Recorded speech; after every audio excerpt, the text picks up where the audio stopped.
Hello my rock stars, welcome to social spark. I hope so आप सभी बिल्कुल बढ़िया होंगे, हैप्पी होंगे, हेल्दी होंगे। So class 9th new NCERT one shot series में आज बारी है chapter number 8, that is the building blocks in economics, the problem of choice.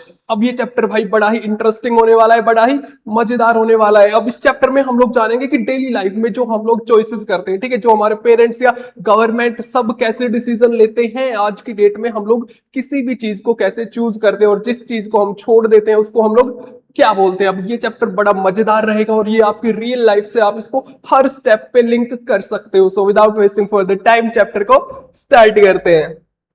अब भाई सीधी सीधी बात है, चैप्टर को शुरू करेंगे। अब इसको लिंक करते हुए चलेंगे रियल लाइफ से, बिल्कुल स्टार्टिंग से ही और एंड तक ऐसे ही रियल लाइफ से लिंक करते करते हम लोग इस चैप्टर को खत्म कर देने वाले हैं। अब सबसे पहली बात भाई, डेली लाइफ में ना कुछ चॉइसेस करनी पड़ती हैं, कुछ ना कुछ डिसीजन लेने पड़ते हैं, ठीक है।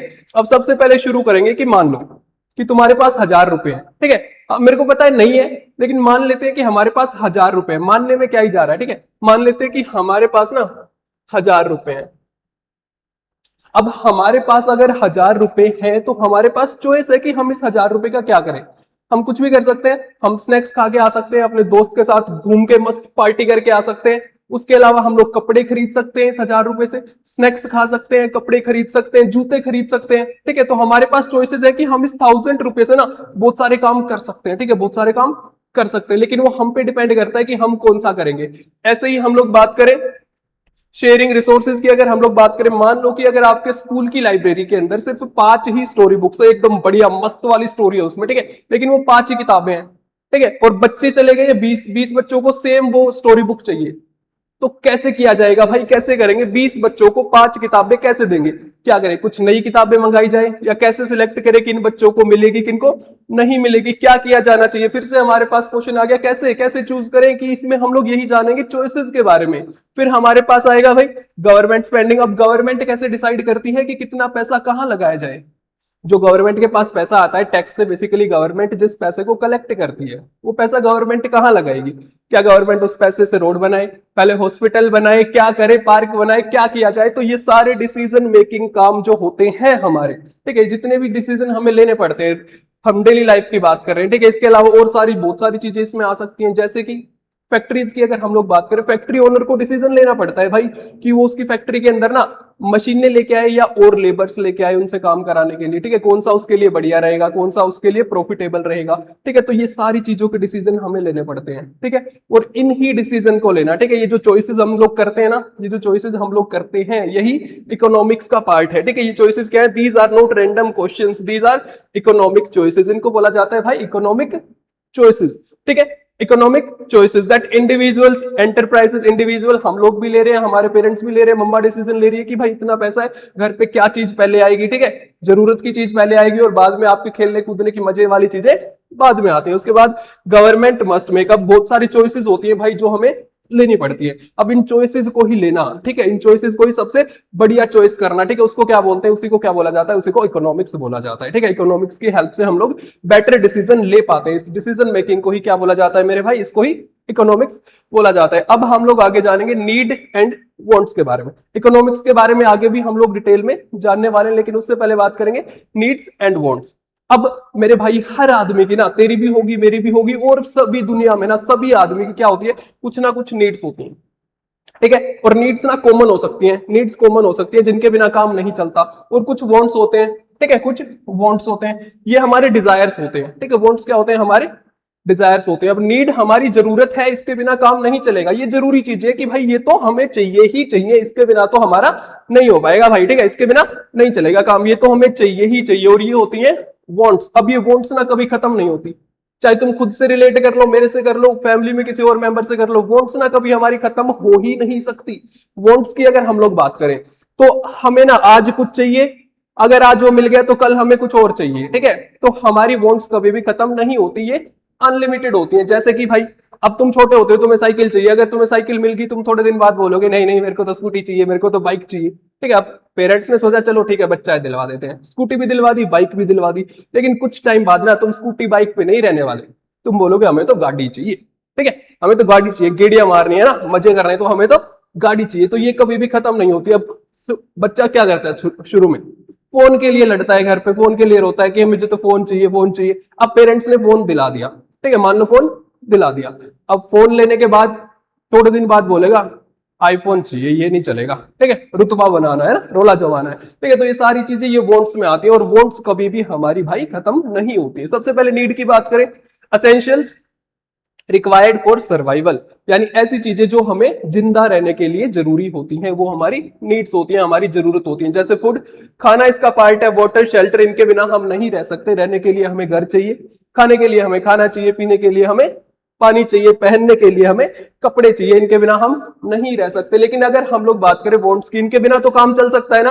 वांट्स में क्या क्या आ गया भाई, डिजायर्स दैट कीप चेंजिंग, ठीक है, ये एक तो चेंज होते रहते हैं, आज कुछ है, आज कुछ अच्छा लग रहा है, कल को कुछ और अच्छा लग रहा है, अब वो भी मिल गया तो हमें और बड़ा चाहिए, ठीक है। तो हमें ये चेंज, हमारी वांट्स चेंज होती रहती है। इसमें क्या क्या आ गया, जैसे बाईसाइकिल, फिर हमें मोटर बाइक चाहिए, वो भी मिल गई तो गाड़ी चाहिए, कल को बोलोगे प्राइवेट जेट भी चाहिए, ठीक है भाई, कमाओ और ले लेना, ठीक है। और मेरे को लगता है तुम लोग ले भी लोगे, मेहनत इतनी करते हो ना पढ़ते हुए ना।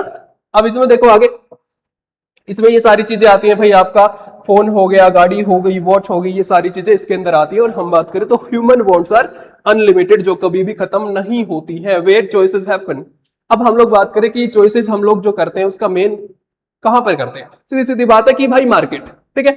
मार्केट की हम लोग बात करें, मार्केट का आप सबको पता है, मार्केट के बारे में बहुत ज्यादा बताने की जरूरत भी नहीं है मेरे भाई। मार्केट के बारे में आप सबको पता है, मार्केट क्या होता है, एक ऐसी जगह जहां पर हम चीजों को खरीदते और बेचते हैं, सीधी सी बात है, वो मार्केट होती है। A place where buying and selling of products and service take place is called market. अब मार्केट भाई फिजिकल मार्केट भी हो सकती है, जिसमें आप लोग अपने घर से निकले, अपनी गाड़ी, बाइक, स्कूटी उठाई और चले गए, दुकान पे गए, बोला अंकल जी ये दे दो, अंकल जी ने दे दिया, अंकल जी को पैसे दे दिए, वो क्या होती है, हमारी फिजिकल मार्केट होती है, ठीक है। और उसके बाद हमारी दूसरी मार्केट कौन सी होती है, virtual one on the internet, जो आज की डेट में हम लोग फ्लिपकार्ट, अमेजोन को यूज करते हैं, दिस इज वर्चुअल मार्केट। अब मार्केट हमारे पास दो तरीके की होती है, ऑनलाइन मार्केट और ऑफलाइन मार्केट, या मैं बोलूं फिजिकल मार्केट्स भी इसको बोला जाता है। आगे भाई, चॉइसेस एंड लिमिटेड रिसोर्सेज। अब चॉइसेस के बारे में तो हमने बहुत सारा पढ़ लिया कि हम लोग डेली कुछ ना चॉइसेस करते हैं, ठीक है।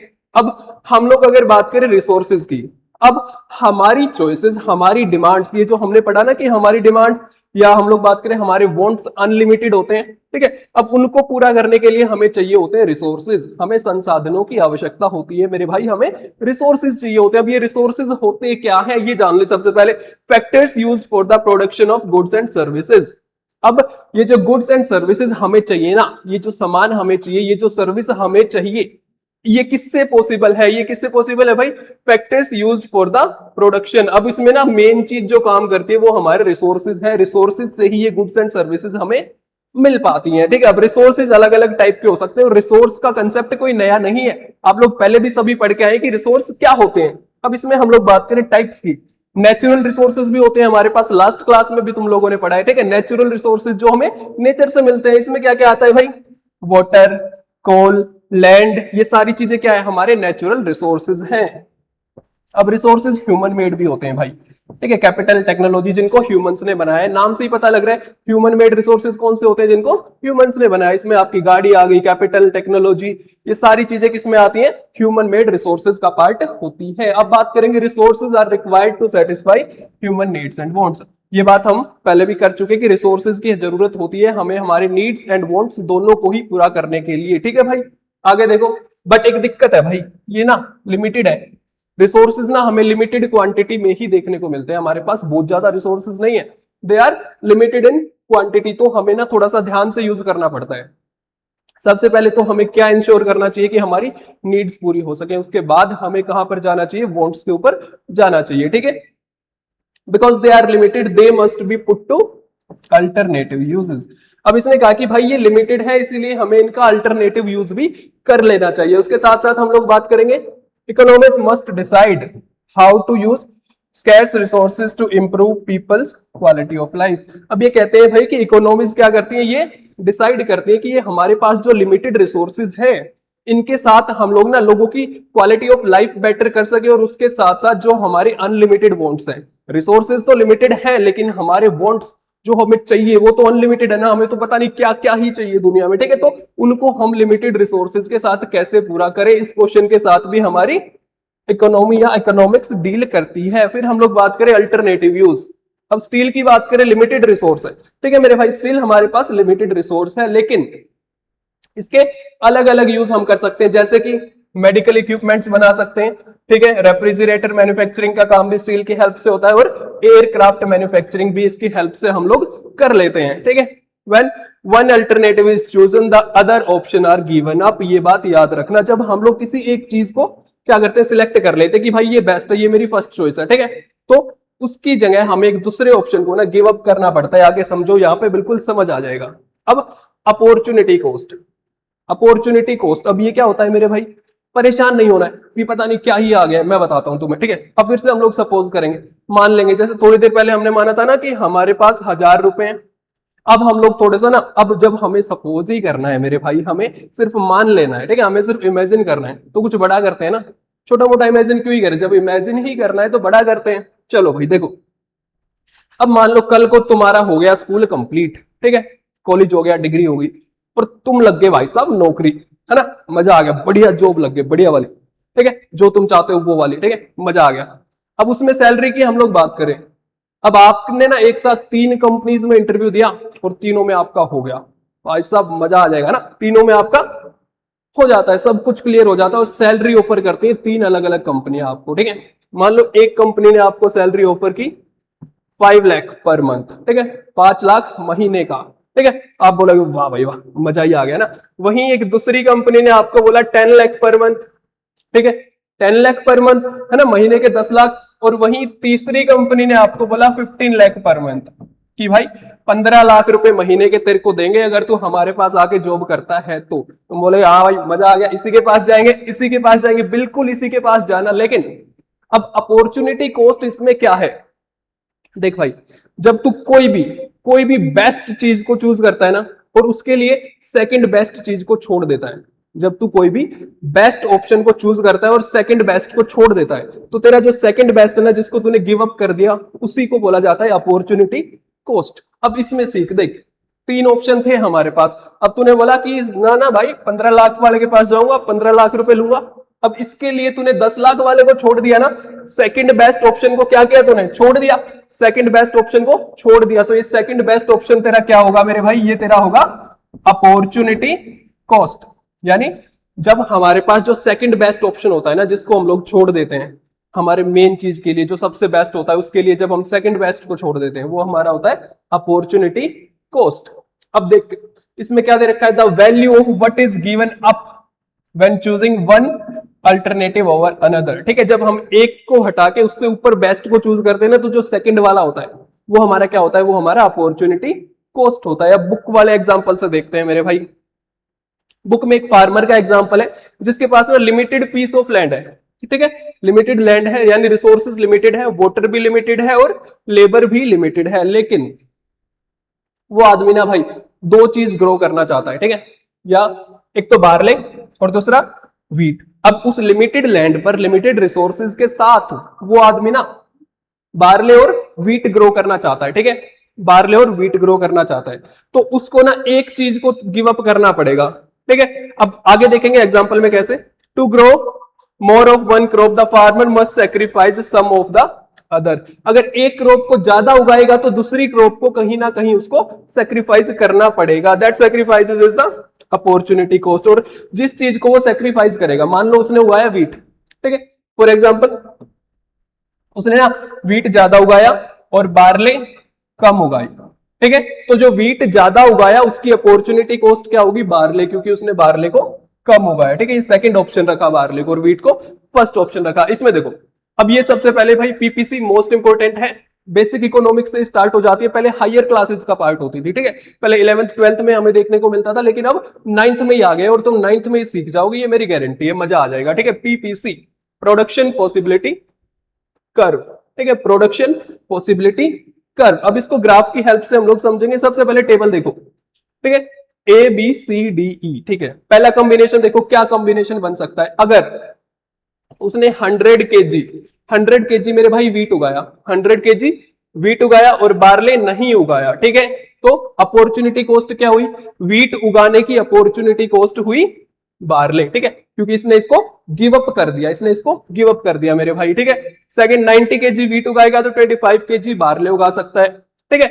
70 केजी वीट तो 50 केजी बार्ले, यानी एक चीज को तो गिव अप करना पड़ेगा। अब इसको ग्राफ पे देखो, ठीक है, ठीक है। ये हमारे पास क्या होती है भाई, ये वाई एक्सिस होती है और ये एक्स एक्सिस होती है। अब ये बार्ले है, ठीक है, अब ये बार्ले के लिए है, ये वीट के लिए है। मान लो उसने ए कॉम्बिनेशन ए को अपनाया, ठीक है, 100 केजी उसने क्या उगाया, वीट, और बार्ले 0, ठीक है। तो ऐसे करके हमारे पास ग्राफ आ जाता है जिसपे हमें समझना इजी होता है, ठीक है। और यही हमारा क्या होता है, पीपीसी, प्रोडक्शन पॉसिबिलिटी कर्व, ये जो नीचे की तरफ जा रहा है, ठीक है, ए से ई की तरफ आ रहा है। तो हमने क्या देखा कि वीट का प्रोडक्शन उसने कम किया, अगर नीचे की तरफ जाएगा तो किसका प्रोडक्शन बढ़ गया, बार्ले का। अगर बार्ले ज्यादा प्रोड्यूस किया और वीट कम किया तो अपॉर्चुनिटी कॉस्ट हुई वीट। लेकिन अगर वीट ज्यादा प्रोड्यूस किया और बार्ले कम प्रोड्यूस किया तो अपॉर्चुनिटी कॉस्ट हुई बार्ले, ठीक है। यानी जो सेकंड बेस्ट ऑप्शन होता है जिसको हम लोग गिव अप कर देते हैं अपने फर्स्ट बेस्ट ऑप्शन के लिए, ये चीज आप सबको याद रखनी है।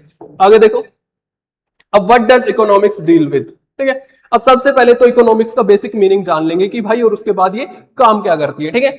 सबसे पहले बेसिक मीनिंग, दो ग्रीक वर्ड्स, ठीक है, it comes from two Greek words, ठीक है, दो ग्रीक वर्ड से मिलकर बना। First is oikos and second one is nemein, ठीक है। ओइकोस का मतलब क्या होता है, first is oikos and second is nemein. Oikos means household and nemeins means management. यानी पूरा क्या बना भाई इकोनॉमिक्स हमारे पास, आइकोनोमिया, आइकोनोमिया जिसका मतलब क्या होता है, house hold management. House hold management की घर को कैसे मैनेज किया जाए। जैसे मम्मा बहुत सारे डिसीजन लेती है ना घर में, कि लिमिटेड, अगर मान लो मम्मा के पास बजट है 20,000 का, अब मम्मा को डिसाइड करना है कि घर में क्या चीज पहले आएगी, ठीक है। सबसे पहले तो भाई खाने पीने की चीजें आती हैं, उसके बाद आपके स्कूल की फीस भी होती है और भी बहुत सारी चीजें होती है। तो मम्मा क्या करती है, यहाँ पे डिसाइड करती हैं।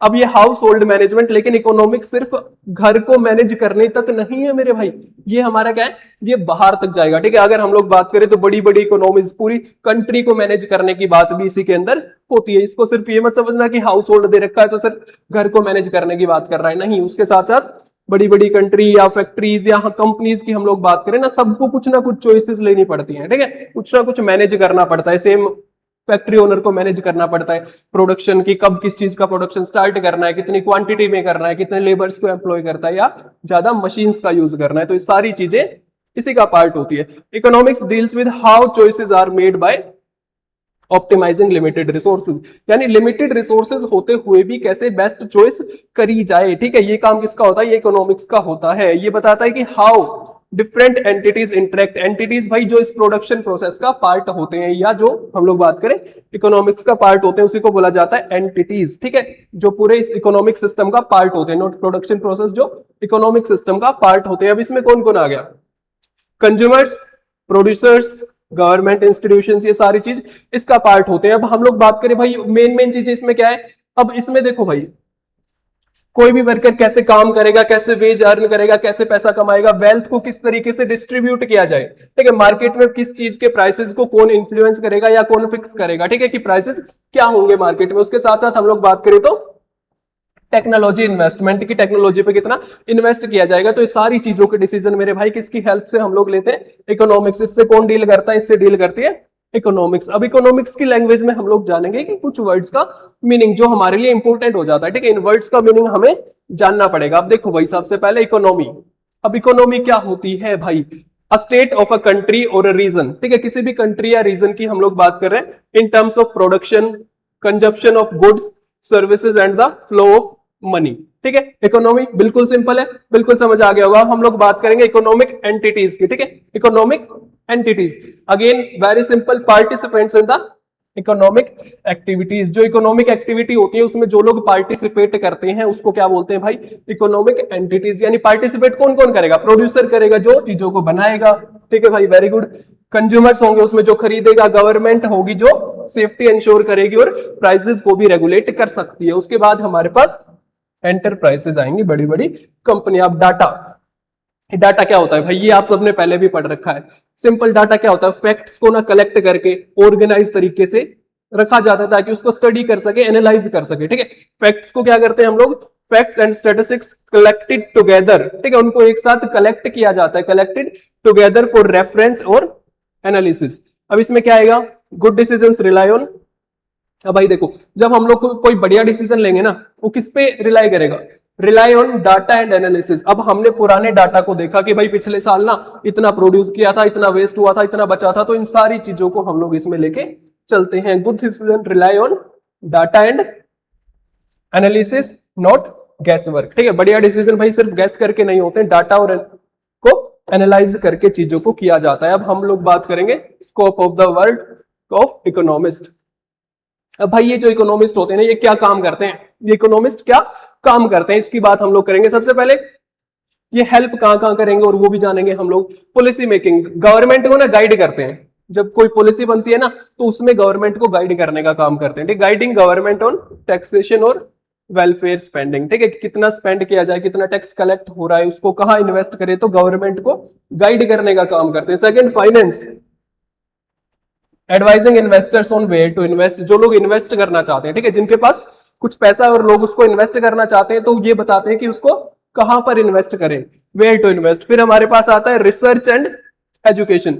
अब इकोनॉमिक्स के जो ट्रेंड्स होते हैं ना, उनको स्टडी करते हैं और उसके साथ साथ दूसरे लोगों को भी उसके बारे में बताते हैं, टीच अदर्स। ठीक है, अब फिर आएगा business consulting, helping firms plan growth और इंप्रूव एफिशिएंसी। अब जो बड़ी बड़ी कंपनियां होती है ना, उनके ग्रोथ के प्लान ये उनको बताते हैं कि भाई तुम ऐसा करो तो तुम्हारी ग्रोथ होगी। बेसिकली बड़ी बड़ी कंपनियां इनको हायर करती हैं या इनसे एडवाइस लेती हैं कि एफिशिएंसी को कैसे इंप्रूव किया जाए और कैसे कंपनी की ग्रोथ की जाए। तो ये सारी बातें भाई, ये सारे काम किसके होते हैं मेरे भाई? ये सारे काम इकोनॉमिस्ट के होते हैं। ठीक है, इकोनॉमिस्ट यूज डाटा को यूज करते हैं study alternatives and weigh opportunity cost, जिसकी हम लोग बात कर चुके हैं, to help everyone make better decision, ताकि सब बढ़िया डिसीजन ले सके। अब हमारे पास आएगी भाई एक बहुत बढ़िया चीज जो आप सबको पता होनी जरूरी है। देखो भाई, real world application the economic survey of India. ठीक है, economic survey of India annual document है, याद रखना है, एनुअल डॉक्यूमेंट है इकोनॉमिक सर्वे ऑफ इंडिया। अब इसको प्रिपेयर कौन करता है? ठीक है, again important factor, prepared annually by the ministry of finance. अब मिनिस्ट्री ऑफ फाइनेंस इसको प्रिपेयर करती है। Presented in the parliament before the union budget, parliament में इसको प्रेजेंट किया जाता है यूनियन बजट से पहले। ठीक है, presented in the parliament before the union budget. Reviews past economic performance, ये पिछले साल की इकोनॉमिक परफॉर्मेंस को रिव्यू करता है भाई कि क्या कुछ ग्रोथ हुई है, कैसी हमारी इकोनॉमी परफॉर्म कर रही है। पिछले साल की जो वो होती है ना इकोनॉमिक परफॉर्मेंस, उसको ये क्या करता है भाई? रिव्यू करता है। ठीक है, अलग अलग इकोनॉमिक्स के सेक्टर, ठीक है, अलग अलग इकोनॉमी के सेक्टर्स को भी रिव्यू करता है। जैसे एग्रीकल्चर में क्या ग्रोथ हुई है या नहीं हुई है, या नीचे गए हैं, या हम लोग ग्रो कर रहे हैं, हम लोग क्या कर रहे हैं।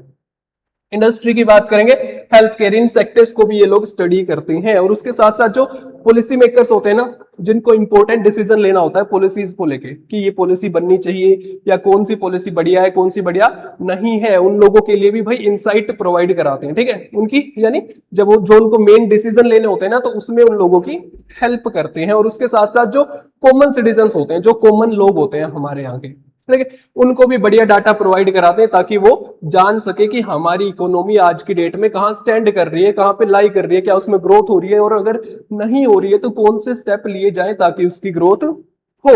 Act as a blueprint for policy makers. ठीक है भाई, पॉलिसी मेकर्स के लिए ब्लूप्रिंट का काम करते हैं। मेकिंग पॉलिसी रिलेटेड डिसीजन में भी उनकी हेल्प करते हैं। ये बात आप सबको याद रखनी है, the economic survey of India. अब हमारे पास ना एक प्रॉब्लम आएगी, अब हमारे पास एक प्रॉब्लम आएगी जिसकी बात हम शुरू से करते हुए आ रहे हैं मेरे भाई। और वो बात क्या है कि ना, हमारी जो जरूरतें होती है ना, वो कभी खत्म नहीं होती। हमारी जरूरतें कभी भी खत्म नहीं होती, वो अनलिमिटेड होती हैं, लेकिन रिसोर्सेज लिमिटेड होते हैं। ये बात हम करते हुए आए कि रिसोर्सेज तो लिमिटेड होते हैं, लेकिन जो हमारी जरूरतें होती है ना, वो अनलिमिटेड होते हैं। ठीक है, ह्यूमन वांट्स आर अनलिमिटेड, बात कर ली, बैलेंस बनता ही नहीं है इनमें। The resources to fulfil them are limited, लेकिन उनको फुलफिल करने के लिए, पूरा करने के लिए जिन रिसोर्सेज की जरूरत होती है ना मेरे भाई, वो लिमिटेड है। This mismatch create scarcity. ये जो मिसमैच हो जाता है ना, यानी ये जो बैलेंस नहीं बनता है, इतनी हमारी जरूरतें हैं और रिसोर्सेज सिर्फ इतने से हैं। ठीक है, तो जिसकी वजह से बैलेंस नहीं बन पाता, उसकी वजह से हमें स्कैर्सिटी देखने को मिलती है मेरे भाई। क्या देखने को मिलती है? स्कैर्सिटी देखने को मिलती है। अब स्कैर्सिटी की वजह से हमें ना कुछ टफ चॉइसेस करनी पड़ती हैं, कुछ टफ चॉइसेस करनी पड़ती हैं। ठीक है, अब उसके बारे में जानेंगे। सबसे पहले देखो, अनलिमिटेड वांट्स और लिमिटेड रिसोर्सेज बात कर चुके हैं, जिसकी वजह से हमें स्कैर्सिटी देखने को मिलती है। अब स्कैर्सिटी की वजह से हमें टफ चॉइसेस करनी पड़ती हैं, जिसमें हमें 3 क्वेश्चंस का आंसर देना पड़ता है। ठीक है, 3 क्वेश्चंस का आंसर देना पड़ता है। अब तुम बोलोगे दे देंगे सर, हम तो जब हमारे पेपर होते हैं 20-20, 30-30, 50-50 क्वेश्चन के आंसर देते हैं, आप तो 3 के मांग रहे हो, दे देंगे, मेरे को पता है दे दोगे तुम लोग। आगे देखो, ठीक है।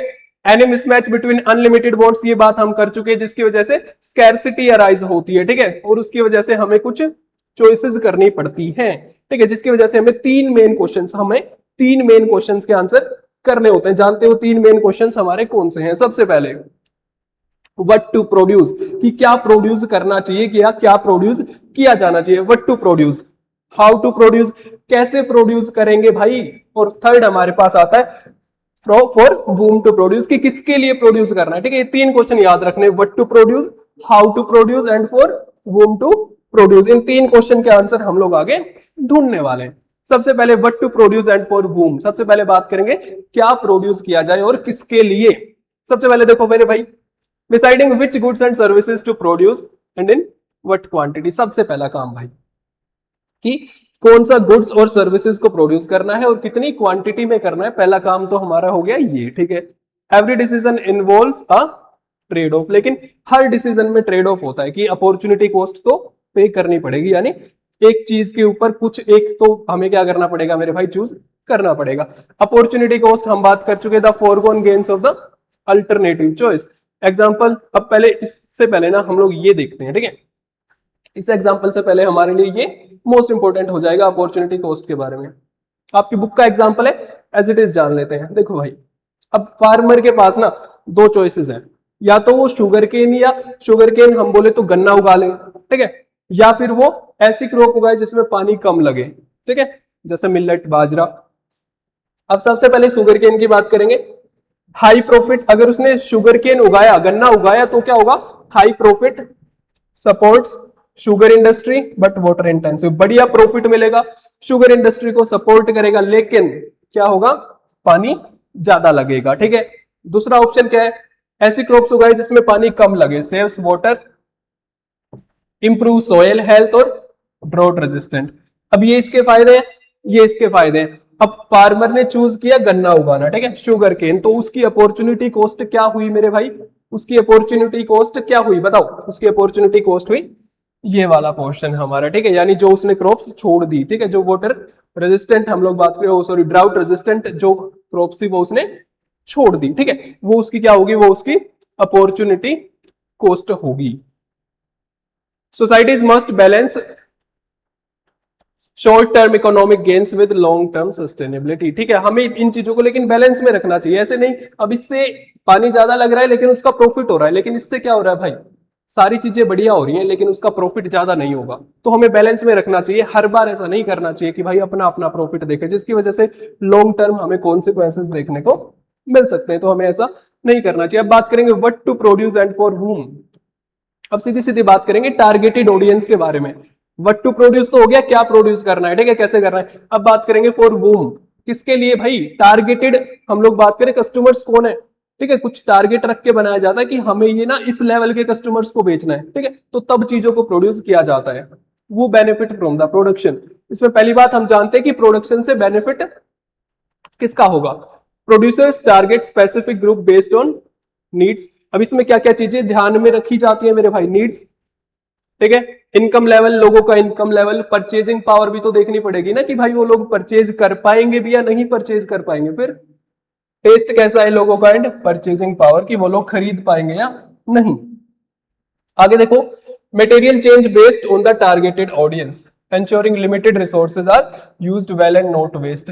अब भाई जो मटेरियल होता है ना जिससे चीज बनती है, टारगेट ऑडियंस के अकॉर्डिंग वो भी चेंज हो जाता है, यानी अगर टारगेट कस्टमर चेंज होंगे तो क्या होगा, मटेरियल भी चेंज हो जाएगा। अब देखो स्टूडेंट, सबसे पहले बच्चों के लिए जो चीजें बनती है, यानी बच्चों के लिए शूज का एग्जांपल लेते हैं, शूज जो बनते हैं, ठीक है स्टूडेंट, स्कूल शूज सिंपल होते हैं, ड्यूरेबल होते हैं, अफोर्डेबल होते हैं, क्योंकि भाई वो तो सबको ही चाहिए होते हैं जितने बच्चे स्कूल में जाते हैं। फिर हमारे पास ऑफिस वर्कर्स, उनके लिए जो होते हैं ना वो हाई इनकम वाले लोगों के लिए थोड़े से कॉस्टली होते हैं, कंफर्ट, फॉर्मल और लेदर, ये चीजें उसमें, ये मटेरियल उसमें यूज किया जाता है या इन चीजों को ध्यान रखा जाता है। फिर एथलीट्स, स्पोर्ट्स शूज की बात करें भाई, रबर की सोल का यूज किया जाता है, ग्रिप बढ़िया होती है, लाइट वेट, फ्लेक्सिबल होते हैं स्पोर्ट्स शूज, ठीक है, ये स्पोर्ट्स पर्सन को ध्यान में रख के बनाए जाते हैं। फिर हमारे पास आता है डेली कैजुअल, ठीक है, इसमें आएंगे कंफर्टेबल, लो कॉस्ट, ठीक है। अब स्लीपर्स की बात करें या कैजुअल शूज की बात करें भाई, ये तो सबको ही चाहिए होते हैं, तो इसमें कंफर्टेबल और लो कॉस्ट देखी जाती है, ठीक है मेरे भाई।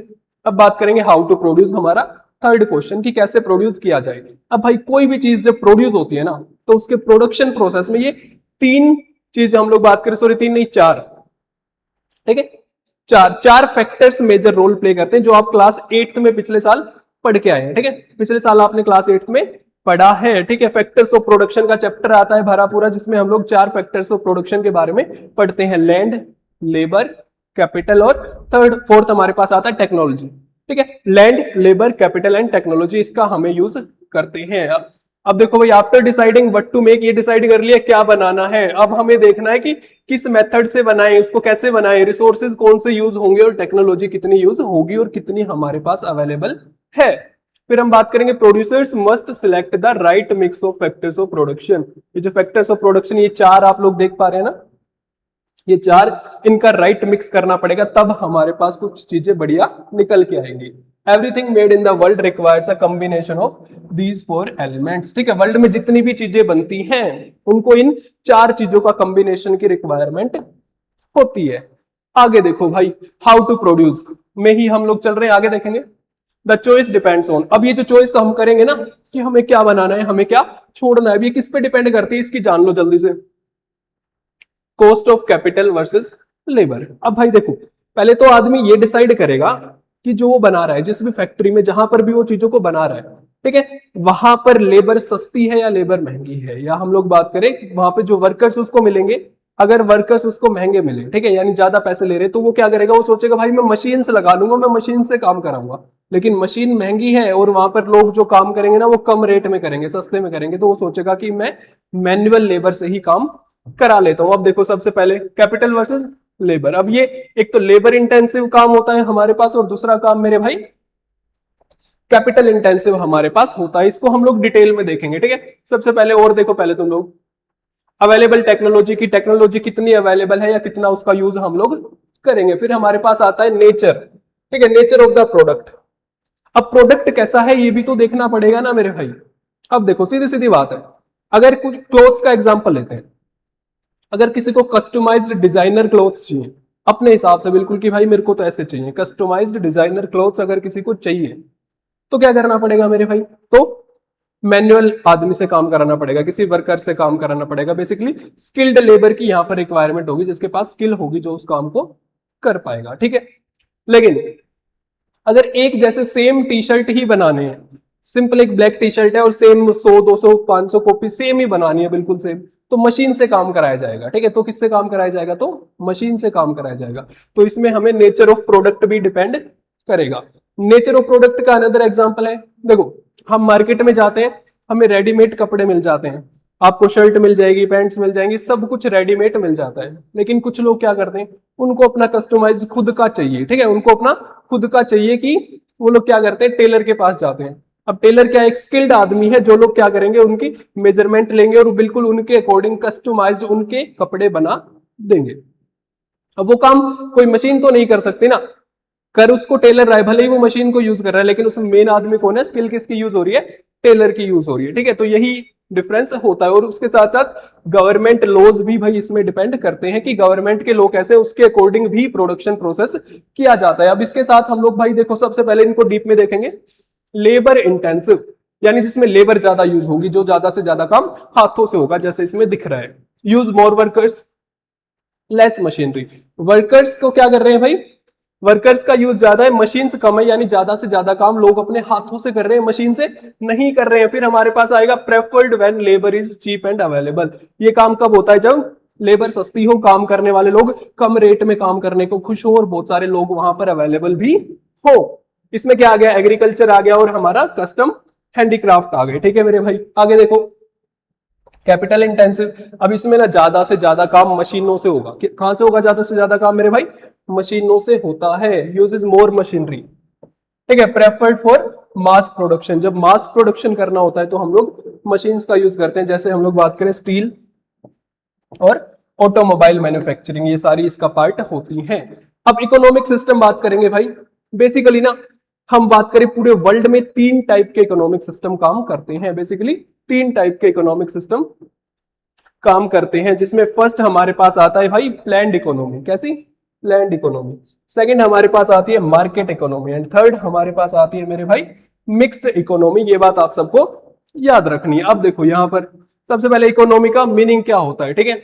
The economy is a system of production, distribution, trade and consumption with in a specific area. किसी भी स्पेसिफिक एरिया पे प्रोडक्शन, डिस्ट्रीब्यूशन और उसका कंजप्शन, ये क्या है, इसी को क्या बोला जाता है भाई? इसी को इकोनॉमी बोला जाता है। द आंसर टू 3 की क्वेश्चन, जो 3 क्वेश्चन हमने पीछे पढ़े थे, ठीक है, वो controls the resources and decision making, ठीक है। उन 3 क्वेश्चन के आंसर, और रिसोर्सेज, जिन रिसोर्सेज से हम लोग प्रोडक्शन को करते हैं, यानी प्रोडक्शन प्रोसेस जिन रिसोर्सेज की हेल्प से भाई हो पाता है, उनको, ये डिसीजन मेकिंग, ये सारी चीजें किसका पार्ट होती हैं? ये सारी चीजें इकोनॉमी या इकोनॉमिक्स का ही पार्ट होती हैं। अब हम लोग बात करें, this defines the economic system of a country. अब हमें इससे पता लगता है कि किस कंट्री का कैसा इकोनॉमिक सिस्टम होगा। अब यहां पर देखो, there are 3 main kinds of economic system in the world. हम लोग बात कर चुके हैं, दुनिया में 3 टाइप के होते हैं भाई, प्लैंड, मार्केट और मिक्स्ड, ठीक है। प्लैंड, मार्केट और मिक्स्ड। आगे देखते हैं, सबसे पहले पढ़ेंगे प्लैंड इकोनॉमी। अब भाई जब प्लैंड इकोनॉमी की बात होगी ना मेरे भाई, तो यहां पर ना सरकारी सब कुछ है, ठीक है। जो गवर्नमेंट है ना वही करती है सारे काम, ठीक है। गवर्नमेंट डिसाइड करेगी क्या होगा भाई, ठीक है। तुम लोग नहीं, ना मैं, ना कोई और, ना कोई फैक्ट्री ओनर, ना, सिर्फ और सिर्फ गवर्नमेंट। अब इसमें देखो, central planning authority, government makes all major decision. सारे मेजर डिसीजन कौन लेगा? गवर्नमेंट लेगा। Central planning authority, also known as planning commission of India. अब सारे डिसीजन ये लेगी, क्या बनेगा, कैसे बनेगा, ठीक है, क्या उसके प्राइस होंगे, सारी चीजों का डिसीजन वही सरकार लेती है, ठीक है। फैक्ट्रीज, फार्म्स, बैंक्स, ये सारी चीज किसके अंडर आते हैं? ये सारी चीजें मेरे भाई गवर्नमेंट के अंडर आती हैं। गवर्नमेंट ओन्स मोस्ट रिसोर्सेज, ठीक है। ज्यादा से ज्यादा रिसोर्सेज की ओनरशिप किसके पास होती है? गवर्नमेंट के पास होती है, ठीक है। फैक्ट्रीज, बैंक, ट्रांसपोर्ट सारी आ गई, ठीक है भाई। Strict permissions and licences. अब ये अगर किसी को काम करना भी है, किसी को फैक्ट्री खोलनी है, किसी को कुछ काम करना है, तो सबसे पहले गवर्नमेंट के पास जाए, परमिट ले, लाइसेंसेस ले, उसके बाद ही काम कर सकता है। यानी पावर किसके पास होगी मेरे भाई? पावर होगी सारी गवर्नमेंट के पास। आगे देखो, लेकिन इसका रिजल्ट क्या देखने को मिलता है? इसका रिजल्ट बड़ा खतरनाक होता है। क्या होता है भाई? कंपटीशन को रोक देता है। अब सारी चीजें सरकार कर रही है, तो सरकार तो प्राइवेट प्रॉफिट के बारे में ज्यादा सोचेगी नहीं, तो क्या होगा भाई? कंपटीशन कम हो जाएगा और चीजों की क्वालिटी डाउन जाएगी, ठीक है, चीजों की क्वालिटी डाउन जाएगी। और वहीं अगर इसका अपोजिट होता, तो जो हम नेक्स्ट स्लाइड में पढ़ेंगे, पहले इसको देखो, little motivation to improve quality और इनोवेट, ठीक है। ना तो ज्यादा इन्वेंशन हो रहे हैं, ना क्वालिटी को इंप्रूव करने के लिए कुछ किया जा रहा है, क्योंकि भाई सारी चीजें तो किसके अंडर है? सरकार के अंडर है, तो बहुत ज्यादा कंपटीशन देखने को नहीं मिलता है। अब ये कहां पर थी भाई? फॉर्मर सोवियत यूनियन में प्लैंड इकोनॉमी होती थी। नॉर्थ कोरिया और क्यूबा भी इसका एग्जाम्पल हमें देखने को मिलते हैं। आगे देखते हैं मेरे भाई मिक्स्ड इकोनॉमी, सॉरी, मिक्स्ड को हम लोग लास्ट में देखेंगे। मार्केट इकोनॉमी, ठीक है, मार्केट इकोनॉमी। अब मार्केट इकोनॉमी में जो काम होता है ना भाई, सारा डिमांड एंड सप्लाई पे डिपेंड करता है। यानी किस चीज की कितनी डिमांड है, ठीक है, और उसकी क्या सप्लाई है, उसके अकॉर्डिंग इसमें सारी चीजें काम करती हैं। Driven primarily by the forces of demand and supply. अब इसमें भी गवर्नमेंट का रोल होता है, ऐसा नहीं है इसमें गवर्नमेंट का रोल नहीं होता है, इसमें भी गवर्नमेंट का रोल होता है, लेकिन लिमिटेड होता है। इसमें गवर्नमेंट ना एज ए रेफरी काम करती है, एज ए रेफरी काम करती है। वो सिर्फ ये इंश्योर करती है कि लोगों को चीज ठीक मिले, उनके राइट्स हम लोग आगे देखेंगे। देखो एक बार, private ownership, individuals and private companies. Ownership किसके पास गई? या तो इंडिविजुअल्स या प्राइवेट कंपनीज, गवर्नमेंट्स के पास नहीं। और उससे पहले हमने देखा था प्लैंड में सारी चीजें गवर्नमेंट के पास होती थी। Government act as a referee, ensure safety and law and order. Government क्या करती है? रेफरी का क्या काम करती है? क्या इंश्योर करती है? Safety, law and order, but does not control prices. यहां पर गवर्नमेंट प्राइसेस को कंट्रोल नहीं कर सकती, जबकि प्लैंड में गवर्नमेंट प्राइसेस को कंट्रोल करती है। आगे देखो भाई, इसमें क्या होता है? बढ़िया कंपटीशन होता है। अब प्राइवेट कंपनी तो सोचेगी, क्या सोचेगी? अगर एक ही चीज की हमारे पास 10 दुकानें हैं मेरे भाई, ठीक है, ये किसी भी एक चीज की हमारे पास 10 दुकानें हैं, मान ली किसी भी एक चीज की 10 दुकानें हैं, तो उसको ये लगेगा दुकानदार को कि अगर मैंने किसी भी चीज की क्वालिटी खराब की, ठीक है, या किसी चीज का रेट हाई बेचा, तो दूसरी दुकान से लेने का, ठीक है। अब लोगों के पास ऑप्शन है, तो इससे हाई कंपटीशन की वजह से एक तो प्राइस बढ़िया मिल जाता है लोगों को, ठीक है, फेयर प्राइस पे चीजें मिल जाती है। उसके साथ साथ क्वालिटी बेटर करने की कोशिश की जाती है, नहीं तो कस्टमर कहीं और से सामान ले सकता है।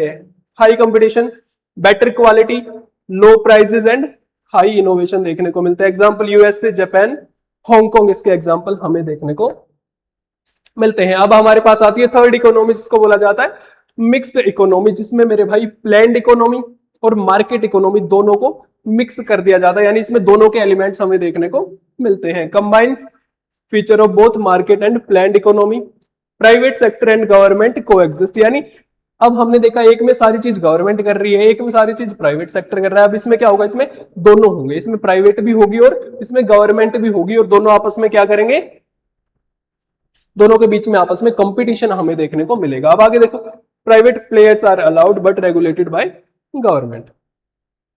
प्राइवेट कंपनियां होती हैं लेकिन कुछ चीजें यहां पर भी गवर्नमेंट ही संभालती है, जैसे कि भाई कंज्यूमर प्रोटेक्शन जो सबसे ज्यादा जरूरी है, ग्राहकों को बचाना। अब कोई दुकानदार ठग ले, कोई गलत चीज दे दे और बाद में माने ही ना, तो इसके लिए भाई कंज्यूमर प्रोटेक्शन या कंज्यूमर कोर्ट्स भी सरकार ने हमको ऑप्शन दे रखे हैं। उसके साथ साथ हम बात करें ट्रांसपेरेंसी, ये कहां पर है भाई, जर्मनी, स्वीडन, इंडिया 1991 के बाद से है, चाइना एंड बस इतना ही, इंडिया, चाइना, जर्मनी और स्वीडन। अब इसमें देखो बेटा, इसमें मार्केट यानी सारी चीजें इसमें मिक्स हो जाती हैं, प्रॉफिट मेकिंग बिजनेस देखने को मिलता है, इनोवेशन देखने को मिलते हैं, कंपटीशन भी देखने को मिलता है, इनफैक्ट किसके बीच में, गवर्नमेंट और प्राइवेट कंपनियों के बीच में। वहीं अगर हम लोग बात करें कंज्यूमर प्रोटेक्शन, लोगों को बचाने के लिए, कंज्यूमर्स को प्रोटेक्ट करने के लिए भी काम होता है, और उसके साथ साथ ट्रांसपेरेंसी भी देखने को मिलती है, पब्लिक गुड्स भी यानी गवर्नमेंट प्रोवाइड कराती है पब्लिक गुड्स। आगे हम जानेंगे क्या होते हैं, वेलफेयर प्रोग्राम्स और फेयर रूल्स, ये सारे मिक्स्ड इकोनॉमी का पार्ट है, और वर्ल्ड की मोस्टली कंट्रीज में मेरे भाई मिक्स्ड इकोनॉमी को ही फॉलो किया जाता है। अब हम लोग बात करेंगे पब्लिक गुड्स क्या होते हैं, ठीक है। पब्लिक गुड्स की हम लोग बात करें भाई, available to all individuals, no one is excluded, ऐसे गुड्स जो सभी लोगों के लिए अवेलेबल होते हैं, किसी को भी एक्सक्लूड नहीं किया जाता, यानी सब उसका यूज कर सकते हैं, किसी एक दो पर्सन के लिए नहीं, पूरी हम लोग बात करें सभी सिटीजन उसका यूज कर सकते हैं। One person use does not prevent another use, ठीक है, एक आदमी यूज कर रहा है डजंट मीन कि दूसरे के लिए वो चीज अब यूजफुल नहीं रहेगी या वो चीज खत्म हो जाएगी। आगे देखो, park, road, police services, street lights, basic education, ये सारे इसका पार्ट होते हैं। आगे भाई don't miss out, most important है हमारे पास, इकोनॉमिक एवोल्यूशन की बात करेंगे। अब हमारी कंट्री जब आजाद हुई 1947, आप सबको पता है, ठीक है, 1947 में हमारा देश आजाद हुआ, लेकिन उसके बाद क्या हुआ, हमारे देश ने एक पॉलिसी को फॉलो किया, follow a state led approach similar to planned economy, यानी जैसे हमने प्लैंड इकोनॉमी में पढ़ा ना कि गवर्नमेंट के पास ही सारी चीजें, वो चीज हमने फॉलो की 1947 आजादी के बाद हमने फॉलो किया कि सारी चीजें ना गवर्नमेंट के अंडर थी, ठीक है। हमारी इकोनॉमिक्स पूरी, हमारी इकोनॉमी को कौन रेगुलेट कर रहा था, government. Government control heavy industries, banking and transport where strict licences. अब ठीक है, किसी को काम करना है तो लाइसेंस लो, तो बेसिकली सारी चीजें गवर्नमेंट के हाथ में थी।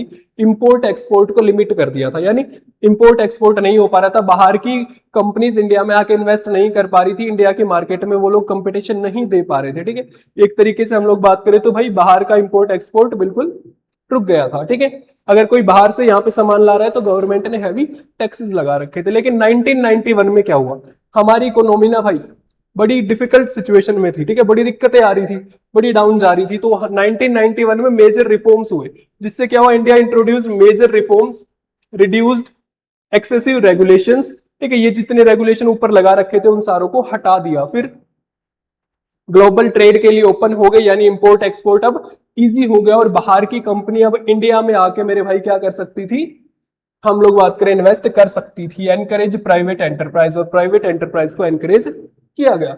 उसके बाद आया भाई, today India has shifted towards market oriented mixed economy. कहां पर शिफ्ट हो गई आज की डेट में इंडिया की economy, market oriented mixed economy हमें देखने को मिलती है, while retaining a vital role for the government. यानी मार्केट ओरिएंटेड मिक्स्ड इकोनॉमी होने का मतलब ये नहीं है कि हमने गवर्नमेंट का रोल बिल्कुल ही खत्म कर दिया है, गवर्नमेंट आज भी मेजर रोल प्ले करती है। जैसे हमने बात किया कंज्यूमर प्रोटेक्शन, लोगों को बचाने के लिए, ठीक है, ब्लैक मार्केटिंग को रोकने के लिए, होर्डिंग को रोकने के लिए, बहुत सारे गलत कामों को रोकने के लिए आज भी गवर्नमेंट का मेजर रोल मेरे भाई हमें देखने को मिलता है। अब 1947 हमने बात की स्टेट लेड अप्रोच, 1991 में मेजर रिफॉर्म लेकर के आए, क्या हुआ, मार्केट ओरिएंटेड मिक्स्ड इकोनॉमी हमें देखने को मिल गई। अब एक बार सिंथेसिस देख लेते हैं जल्दी से, 3 क्वेश्चन हमारे पास, ठीक है। वो डिसाइड्स, कौन डिसाइड करता है? इकोनॉमिक सिस्टम प्लान्ड इकोनॉमिक में कौन करता है भाई? प्लान्ड इकोनॉमी में कौन डिसाइड करता है? गवर्नमेंट करती है। मार्केट में डिमांड एंड सप्लाई पे बेस होती है चीजें, और मिक्स्ड में बोथ दोनों मिल करके काम करते हैं, तो मिक्स हमारे पास बेस्ट देखने को मिलता है। रिसोर्स ओनरशिप, रिसोर्सेज पे किसका अधिकार होगा? यहाँ पर गवर्नमेंट के पास मोस्टली रिसोर्सेज होते हैं प्लान्ड में, मार्केट में प्राइवेट के पास, और यहाँ पर दोनों को एग्जिस्ट करते हैं। मिक्स्ड के अंदर दोनों होते हैं और आपस में दोनों के बीच में कंपटीशन भी होता है। आगे हमारे पास आएगा भाई कंपटीशन की बात करें, इनोवेशन की बात करें, तो प्लान्ड में क्या होता है? लो कंपटीशन, लो इनोवेशन। वहीं अगर हम लोग मार्केट की बात करें तो मेरे भाई हाई कंपटीशन और हाई इनोवेशन देखने को मिलेगा। वहीं अगर थर्ड हमारे पास मिक्स्ड आता है, इसमें बैलेंस कंपटीशन देखने को मिलता है, यानी कंपटीशन बैलेंस होता है। फाइनली चैप्टर हमारा होता है मेरे भाई कंप्लीट। बढ़िया तरीके से समझ आ गया होगा, मजा आ गया होगा। लेकिन बिफोर वी मूव ऑन में जान लेते हैं कि पूरे चैप्टर का निचोड़ हमने क्या क्या इस चैप्टर में पढ़ डाला है अब तक। ठीक है, अब इसमें देखो मेरे भाई, economics deals with making choices हम बात कर चुके। ये जो हम डेली लाइफ में चॉइस है ना, हम लोग डिसाइड करते हैं कि भाई क्या करना है क्या नहीं करना है, क्या बेस्ट है क्या बेस्ट नहीं है। गवर्नमेंट करती है, फैक्ट्री ओनर्स करती है, हमारे पेरेंट्स भी करते हैं, हम लोग भी करते हैं जब हमारे पास कभी कभार पैसा होता है, लेकिन होता ही नहीं है। ठीक है, आगे देखो, limited resources to satisfy unlimited wants. ठीक है, रिसोर्स लिमिटेड है लेकिन जरूरतें अनलिमिटेड हैं। ठीक है, अपॉर्चुनिटी कॉस्ट का कंसेप्ट हमने समझा, जब हम लोग कोई बेस्ट चीज को सिलेक्ट करते हैं और सेकंड बेस्ट को छोड़ देते हैं, गिव अप कर देते हैं, तो second best is opportunity cost. Mechanism हमने बात किया, 3 question, what to produce, how to produce, for whom to produce के बारे में हमने बात किया। फिर हमने 3 इकोनॉमिक सिस्टम्स के बारे में बात किया जो पूरे वर्ल्ड में काम करते हैं मेरे भाई। इसमें क्या आ गया? मार्केट आ गया। ठीक है, जिसमें प्राइवेट हमने बात की, प्लान्ड आ गया जिसमें गवर्नमेंट मेजर रोल प्ले करती है, और मिक्स आ गया जो दोनों को कंबाइन करता है। फाइनली खत्म चैप्टर पूरा, बढ़िया तरीके से समझ आ गया होगा। तो मेरे भाई अगर चैप्टर समझ आ गया है तो वीडियो को लाइक कर देना और वीडियो पे प्यारे प्यारे कमेंट कर देना। ठीक है, तुम्हारा भाई सारे कमेंट्स को देखेगा आराम से बैठ के, जब तुम लोग सारे कमेंट करोगे। ठीक है, वीडियो डालने के बाद सारे कमेंट्स को मैं देखने वाला हूं। और चैनल को सब्सक्राइब कर लो ताकि नेक्स्ट आने वाले वन शॉट आपसे मिस ना हो। इसी के साथ मिलते हैं नेक्स्ट वीडियो में, जब तक के लिए stay happy, stay healthy, bye bye, take care and God bless you all.